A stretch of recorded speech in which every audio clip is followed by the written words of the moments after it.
Correction 2 de l'exercice 11, alors on y va, je vous propose une fonction définie sur 0 plus l'infini, g de x égale 2x, e de moins x carré,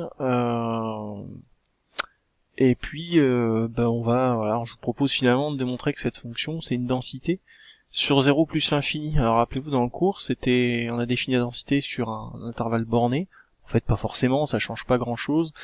D'avoir plus l'infini, vous allez voir que ça change même rien, il y a un calcul de limite à faire en plus. Alors on y va, pour la première question. Alors, je vous propose une intégrale et je vous demande de la calculer. Alors on y va. Donc c'est intégrale de 0 à 1 de la fonction g qui est 2x e de moins x carré. Là, ce que j'utilise comme formule, pour de primitivation, hein, ça va être celle-là, oula. C'est u' e de u, qui est la dérivée de e de u. Autrement dit, une primitive de prime de u, c'est e de u. Avec u qui est moins x carré, et u' qui est moins 2x. Alors ce que vous voyez, c'est qu'en fait, vous avez presque u', ce qui vous manque c'est le moins. Du coup, je vais le faire apparaître, puis je remets un moins, de manière à ne pas avoir changé l'expression de la fonction. Quand je primitive, le moins qui est ici, il va se retrouver ici. Primitive de u' e de u, e de u.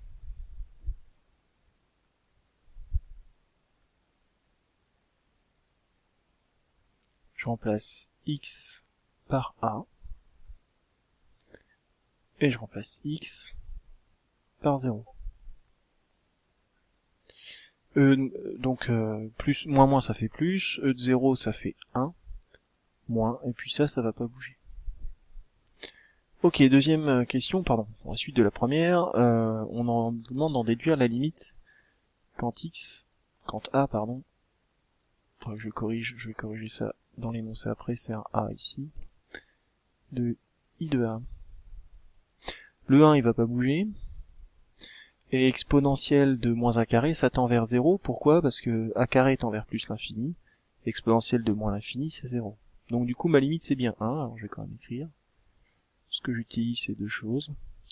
La limite quand a tend vers plus l'infini de moins a carré égale moins l'infini, et j'utilise aussi le fait que la limite quand x tend vers moins l'infini de e de x, c'est 0. Et du coup, ma limite de IDA, c'est 0. Alors vous commencez à voir la densité arriver, hein. Ça veut dire que finalement, une autre façon de le dire, l'intégrale de 0 à plus l'infini de cette fonction-là, qui sera ma densité, elle vaut 1. Hein, c'est ça l'idée. Justement. Deuxième question. Il faut justifier que G est une densité de probabilité, hein, une erreur aussi, là il faudra que je la corrige, je vais le faire après, évidemment sur 0 plus l'infini. Donc pour ça, toujours mes 3 points. Premier point, G est continu sur 0 plus l'infini. Bah ça tout simplement parce que la fonction exponentielle l'est, qu'un produit de fonction continue est continu. Je vous l'ai dit, hein, on va pas trop justifier la quantité, on va au moins l'affirmer. L'affirmer, c'est important pour ceux qui veulent faire des maths après, hein, des prépas, ce genre de choses. Mais je vais pas rentrer dans le détail ici. Ensuite, j'ai ma positivité. G est positive sur 0 plus l'infini, pour deux raisons. Parce que 2x, c'est positif sur 0 plus l'infini, et que e de x carré, c'est positif, strictement positif, sur R. Alors en particulier sur 0 plus l'infini. Donc c'est positif. Dernière étape, l'intégrale sur l'ensemble sur lequel je veux définir ma variable aléatoire, enfin mon ensemble d'arrivées, 0 plus l'infini, ça vaut 1. Pourquoi? Parce que vous pouvez faire le lien avec la question 1, c'est la limite quand a tend vers plus l'infini de I de A.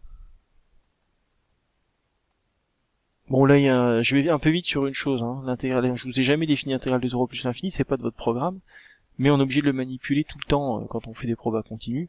Donc acceptez simplement cette histoire-là, l'intégrale de 0 à plus l'infini, c'est en fait la limite de l'intégrale de 0 à A, et puis je fais tendre A vers l'infini à la fin. Voilà, une vision un peu simpliste du truc, mais qui est suffisante pour la terminale. Conclusion, j'ai une densité.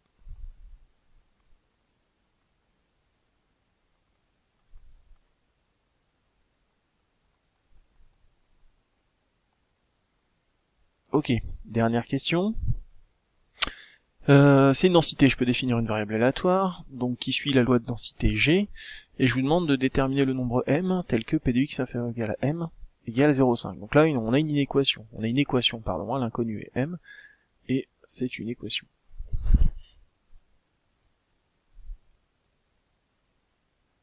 Alors ce qu'on vous demande de calculer, hein, c'est p de x inférieur ou égal à m égale 0,5. Alors peut-être la première des choses à faire, c'est d'essayer d'évaluer ce que c'est que ce truc-là.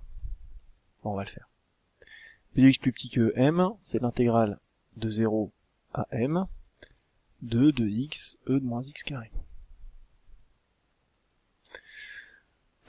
Alors je vous refais pas le détail de la primitive, on l'a calculé tout à l'heure.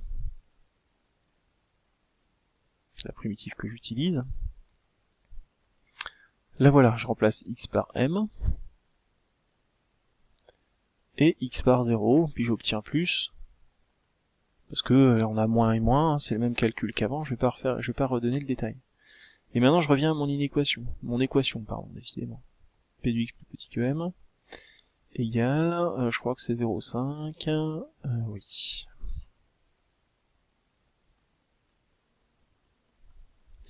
Tout simplement, c'est moins e de moins m carré plus 1 égale 0,5. Vous faites la seule chose que vous puissiez faire ici, passer le 1 à droite. On soustrait, on retire 1. 0,5 moins 1 moins 0,5. On a des moins des deux côtés. Ils disparaissent. Et on se retrouve avec une équation que nous avons appris ensemble à résoudre. On met un logarithme des deux côtés de manière à me débarrasser de l'exponentielle.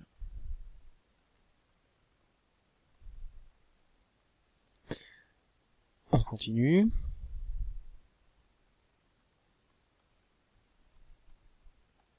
Du coup, m carré, c'est moins ln de 0,5. Et du coup, m, c'est racine de moins ln de 0,5 ou moins racine de moins ln de 0,5.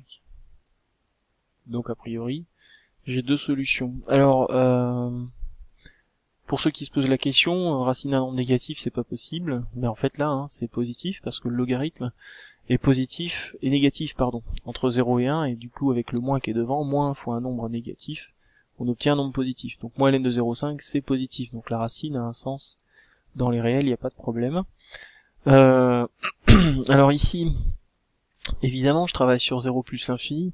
Du coup, est-ce que m peut être négatif? Bah non.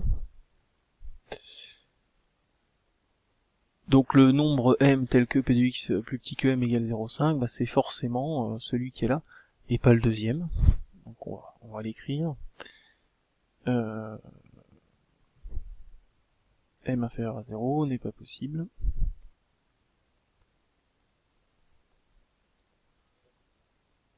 Au vu de la définition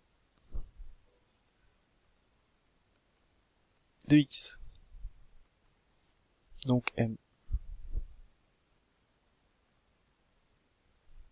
égale racine de moins n de 0,5. Voilà ce qui termine cet exercice.